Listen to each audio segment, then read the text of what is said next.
A paz do Senhor, meus irmãos, o assunto dentro desse vídeo é como identificar uma pessoa cheia do Espírito Santo. O que é uma pessoa cheia do Espírito Santo? Aproveitando que nesse trimestre estamos estudando a revista da Escola Bíblica Dominical com o tema Aviva a Tua Obra. Essa revista trata do assunto sobre avivamento, tem tudo a ver com o Espírito Santo. Então eu quero convidar você para ficar comigo até o finalzinho desse vídeo. E se você gostar do vídeo, não se esquece de se inscrever no nosso canal. Também, se for possível, deixar o seu comentário. Vamos então estudar a palavra de Deus?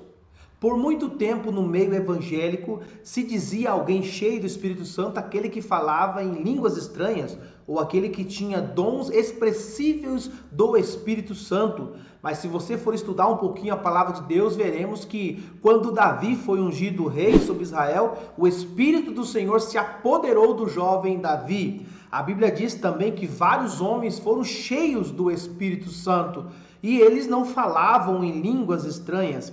A língua estranha, de fato, é um sinal da presença do Espírito Santo, mas não o maior sinal. A Bíblia diz que Jesus, depois do batismo, foi cheio do Espírito Santo. A Bíblia diz que João Batista foi cheio do Espírito Santo desde o ventre. E ali ainda não é falado a respeito das línguas estranhas. Mas então, qual é as características de uma pessoa cheia do Espírito Santo?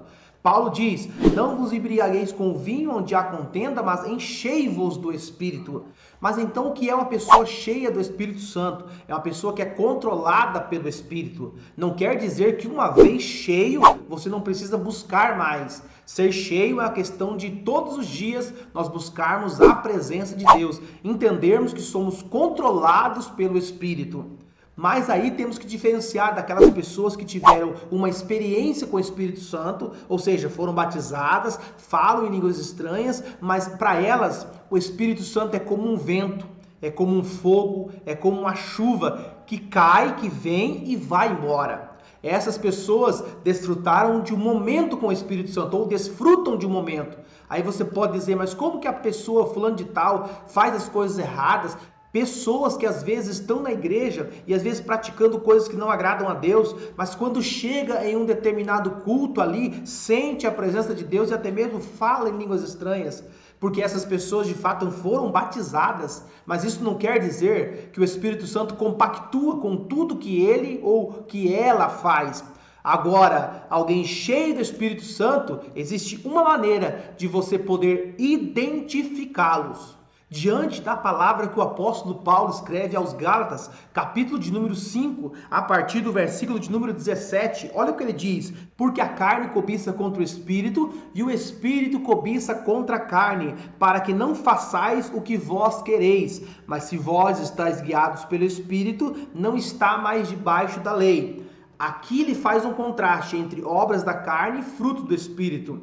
Alguém que é cheio do Espírito Santo, ele tem que produzir esses frutos. Por que ele tem que produzir? Porque esses frutos aqui são gerados pelo Espírito Santo no salvo. Esses frutos aqui é a garantia que o Espírito Santo está dentro de uma pessoa. Ou seja, se uma pessoa teve uma experiência, a manifestação do Espírito Santo e não permaneceu, ou seja, não obedece à palavra de Deus, ele apenas recebe o Espírito Santo como um vento que vem e vai embora, ou como fogo que arde, queima e acaba. Ou seja, esta pessoa não tem mudança na sua vida, não tem mudança nos seus comportamentos, o seu caráter continua sendo um caráter duvidoso. Agora, alguém que é cheio do Espírito Santo, olha só os frutos que esta pessoa vai começar a produzir. Mas o fruto do Espírito é caridade, gozo, paz, longanimidade, benignidade, bondade, fé, mansidão e temperança. Então a pessoa que teve uma experiência com o Espírito Santo, mas não se preocupou em agradar a Deus através das suas obras, ela pode simplesmente ter tido aquela experiência e não produzir esses frutos. Agora, um salvo, o Espírito Santo gera nele esses frutos. O primeiro fruto é amor, mas não é o amor que o mundo ama, o amor que tem que ser recíproco, é o amor verdadeiro. Lembra o que Jesus disse? Que os antigos diziam, ama teu próximo e aborrece teu inimigo? Jesus diz, eu porém vos digo, amai aquele que vos persegue, orai por aquele que vos persegue. Ou seja, amar quem nos persegue não é fácil, mas é mandamento de Cristo. E eu só consigo amar quem me faz mal se o Espírito Santo estiver dentro de mim, se eu for controlado pelo Espírito Santo. E tanto amar como perdoar não é opcional. Uma pessoa cheia do Espírito Santo, ele não tem opção de não amar, não tem opção de não perdoar. Aí você vai dizer, mas Jesus disse que se nós não perdoar, nós não seremos perdoados. Pois é, uma pessoa que teve uma experiência com o Espírito Santo um dia ou outro, ele tem opção de perdoar ou não. Mas quem é cheio do Espírito Santo, ele não tem mais a opção, porque ele não é guiado segundo as suas próprias vontades. Ele é guiado ou controlado pelo Espírito Santo.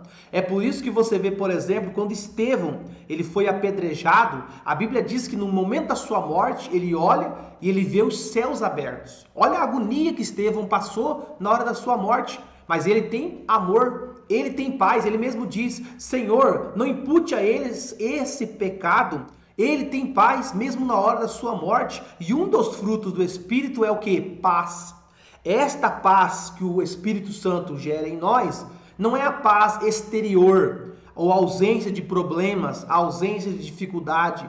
Porque a paz para o mundo é ausência de problemas, ausência de conflitos. A paz para o cristão não vem de fora, vem de dentro para fora. Ou seja, ele pode estar passando uma tribulação, uma angústia, um sofrimento, mas ele tem paz. Você vê isso, por exemplo, na vida de Jó. Perdeu tudo que ele havia possuído, mas ele ainda tinha paz com Deus. Você vê também esse amor e esta paz na vida de Jesus, que mesmo crucificado disse, Pai, perdoa eles porque eles não sabem o que fazem. Ou seja, quando uma pessoa é cheia do Espírito Santo, agora ele não produz os frutos da carne, ele produz frutos do Espírito. É por isso que Paulo chega a dizer que aqueles que estão na carne não podem agradar a Deus, porque a inclinação da carne é morte, mas a inclinação para o Espírito é vida. É por isso que nós não podemos classificar uma pessoa cheia do Espírito Santo apenas pelo falar em línguas estranhas ou pelo profetizar. Jesus também, quando fala dos falsos ensinadores, falsos apóstolos, falsos mestres, o que ele diz? Ele diz que eles também fariam obras. E ele mesmo diz que naquele último dia, muitos irão dizer, Senhor, no teu nome eu preguei, no teu nome eu evangelizei, no teu nome, fizemos tantas coisas no teu nome. E o Senhor vai dizer, apartai-vos de mim, porque eu não vos conheço. Muitas dessas pessoas foram aquelas que tiveram uma experiência. Ou seja, quando o Espírito Santo é derramado sobre a igreja, sobre as pessoas, elas precisam entender que o Espírito Santo também é Deus. E além de ser Deus, o Espírito Santo é uma pessoa. Por isso que Paulo diz, não entristeçais o Espírito Santo, nos quais fostes selado para o dia da redenção. Uma pessoa pode ter uma experiência com o Espírito Santo, mas as suas obras entristecê-lo. A mentira, a ira, a fornicação, o adultério e outros pecados mais levam a entristecer o Espírito Santo e ele pode assim se retirar das nossas vidas. A pessoa pode até continuar com os dons que Deus deu a ela, porém ela não consegue produzir os frutos que Paulo está falando aqui, de Gálatas capítulo 5 e o versículo 22. Ou seja, uma pessoa cheia do Espírito Santo é aquele que produz os frutos do Espírito.